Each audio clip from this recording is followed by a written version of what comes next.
Excuse me ভাইয়া, আমাদের দুই বান্ধবীর একটা সেলফি তুলে দিতে পারবেন? সেলফি মানে হচ্ছে নিজের ছবি নিজে তোলা। আপনি আপনার ক্যামেরা দিয়ে আমাদের কিছু ছবি তুলে দিন না প্লিজ। রিকোয়েস্ট করছেন? প্লিজ। ওয়াও, আপনি আসলে অনেক সুন্দর ছবি তুলেন। এখন কত টাকা দিতে হবে আপনাকে? যেমন আমরা কক্সেস বাজার গেলে অনেক ছেলেরা এসে বলে না, আপু আপনি কি ছবি তুলতে চান, তার বিনিময়ে 2 টাকা 3 টাকা। এগুলো আপনার পিকচার না? জিলেট, আমার ক্যামেরায় কোনো বেয়াদব অভদ্র কোনো মেয়ের ছবি আমি তুলিও না, রাখিও না। আমি তোকে আগেই বলছিলাম এটা রাস্তা আমাদেরকে ফলো করতে আসছে। ওয়েট, আমি দেখাচ্ছি। জলদি আয়। ওকে, একটা আমেরিকানো একটা ফ্রেঞ্চ ফ্রাই ফার্স্ট। আমাকে দেখে কি আপনার ওয়েটার মনে হচ্ছে? তাহলে আপনি আসছেন কেন? আমি তো ওয়েটারকে কল করছি। আপনি এসেছেন, আমরা আসিনি। আপনি আমাদেরকে ফলো করতে করতে এখানে চলে এসেছেন, অথচ আপনি নিজে আমাদেরকে ক্রাশ খেয়ে বসে আছেন। শোনেন, এসব সবকিছু আমি বুঝি। হ্যাঁ, আপনার মধ্যে এরকম অনেক হাজারো ছেলে আমার পিছে লাইন দিয়ে পড়ে আছে, সবাই আমার মধ্যে ক্রাশ খায়। বিউটিফুল একটা মেয়ে। কেন ভাই? ও সেগুলো আপনি জানবেন কি? এগুলো তো পড়াশোনা করেন না, সারাদিন ফেসবুক টুইটার এগুলো নিয়ে থাকেন। এই, আপনি কিন্তু আমার সাথে অপরাধ করছেন। শোনেন, এখনই আপনার নামে আমি কেস করবো। ওয়েট।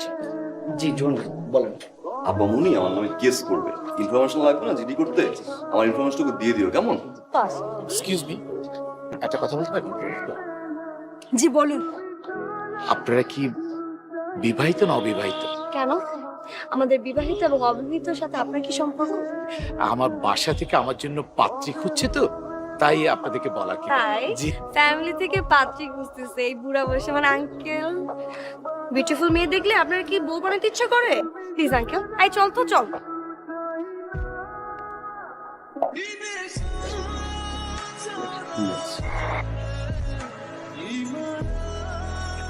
আপনি আমাকে রেগুলার ফলো করেন? Stop stop stop. আপনি ফলো করতে করতে এইখানে চলে আসছেন আবার। আমার বাসার সামনে এসে ফলো করতে করতে কি করছিলেন এখানে? তো আমি এখানে বডি রাখবো, আমি এখানে শুট করবো। এটা আমার বাসা, এটা আমার ঠিক। হতেই পারে এটা। Sorry, sheet. ইয়েস শিট, আমি তো শেষ। এরকম একটা খারুস মার্কার চেহারা দেখে প্রত্যেকটা দিন আমার ঘুম থেকে উঠতে হবে, আবার ঘুমাইতে হবে। তাই না?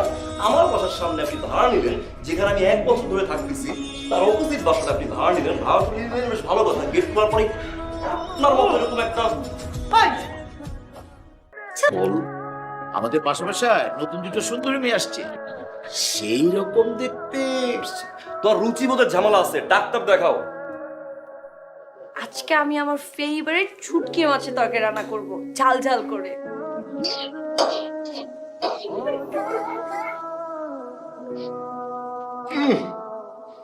অসভ্য আনসিভিলাইজড অখাদ্য খাবার রান্না করে। শুটকি রান্না।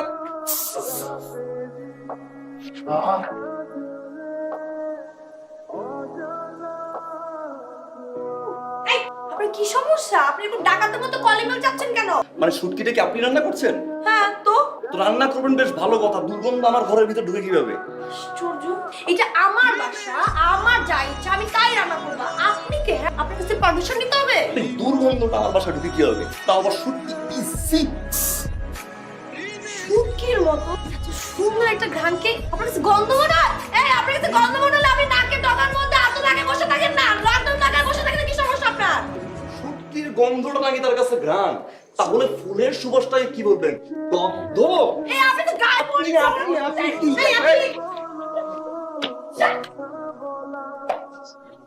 সারাদিন আপনি শুটকি রান্না।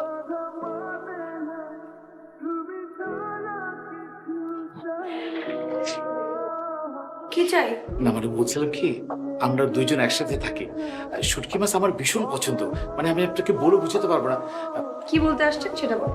না বলছিলাম কি, মানে আপনি যে শুটকি মাছ রান্না করছেন, ওখান থেকে যদি আমাকে একটু শুটকি মাছ দিতেন তাহলে। আচ্ছা ঠিক আছে, থাক, লাগবে না, শুটকি মাছ খাবো না, ঠিক আছে। দাঁড়ান, কিন্তু একটা শর্ত আছে। জি বলেন ম্যাডাম। আপনার যে খবিশ মার্কার ছোট ভাইটা আছে না, জি। তাকে টার্গেট করে আমার এই মজাদার শুটকি মাছের তরকারিটা নিয়ে খাওয়াতে হবে। আচ্ছা সমস্যা নেই, দাঁড়ান আমি নিয়ে আসি। গরু মাংসের ভুনা ঝাল ঝাল করে রান্না করেছি, আর শুটকি মাছের তরকারি নিয়ে যান। বড় আপাকে ফোন করলাম, আর বড় আপার সমস্ত খাওয়া পাঠিয়ে দিয়েছে।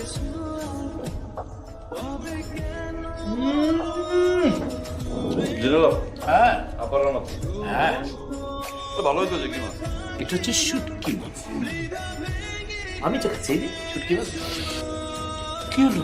এই মির্জাফর পাশের বাসার মেয়ের সাথে শুটকি নিয়ে আজকে সারা দিন আমি যুদ্ধ করি। এই পাশের বাসার মেয়ের শুটকি তুমি এনে আমার কইলে বড় আপার নাম দিয়ে নেমো খারাম রে নেমো খারাম।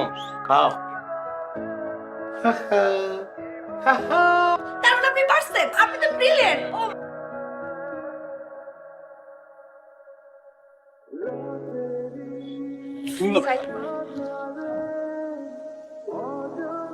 সামনে আসুন। অনেক তো আসলাম, আর কত আসবো? এই কি ধরনের বানাচ্ছেন?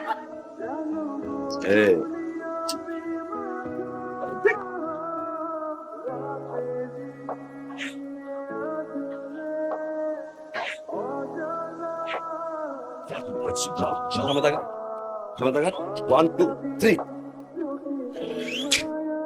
শুটকিটা ভালো ছিল, থ্যাংক ইউ। আমি মনে হয় কারো প্রেমে পড়েছি। আমি সারা জীবন শুনে আসছি সবাই তোর প্রেমে পড়ে, মানে আজকে আমি উল্টা কি দেখতেছি সব, মানে তুই কারো প্রেমে পড়ছিস? আমি শুধু ওয়েট করছিলাম আমি কাউকে ভালোবাসি, আর এতদিন পরে আমি আমার মনের মতো মানুষ খুঁজে পেয়েছি। I will love. বুঝে ফেলেছিস, বলতেই হয় না। ভাইয়া, জোয়ান ভাইকে ডাকেন না প্লিজ। জোহার। হ্যালো ভাইয়া, কালকে তো আমার বার্থডে, তাই আমি আপনাদের দুজনকে ইনভাইট করতে এলাম। না আসলে আমরাই যেতে পারবো না, দায়িত্ব যতই নেই। পিটু ভাই যাবে, পিটু ভাই যাচ্ছে বার্থডে যাবে। না না না, ওকে আমি নিয়ে যাবো।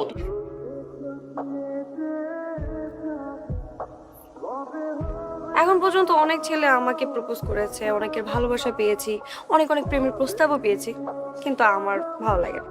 আমি কারোর প্রপোজ একসেপ্টও করিনি। এখন মনে হয়েছে আমি কাউকে খুঁজে পেয়েছি যাকে আমার মতো করে ভালোবাসতে পারবে। আমি আবার একটু প্রেম ভালোবাসা কম বুঝি।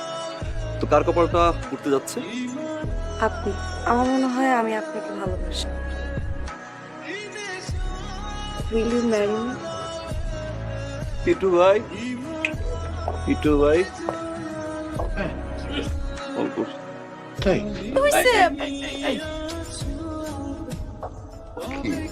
আমি তোকে অনেক সাহসবান করছি। তুই যে খুব ভীতু সেটা আমার জানাই ছিল না।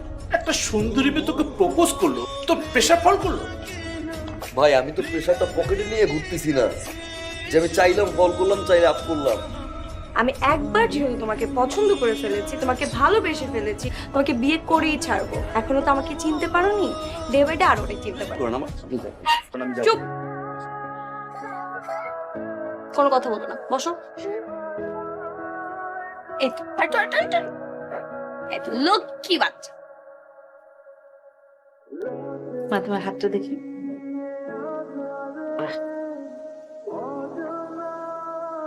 তুমি মা, আমরা যেন কোন গেট দিয়ে আসছি? এই গেট দিয়ে। কেন রে বাবা? বাবা আন্টি, আঙ্কেল, আপনারা যদি কিছু মনে না করেন তাহলে আমি জোয়ানের সাথে একটু কথা বলতে চাই। আপনি আপনি প্লিজ ভয় পাবেন না, আমি বিয়ে করবো না আপনাকে। এই না, ধরুন, ভালো থাকবেন।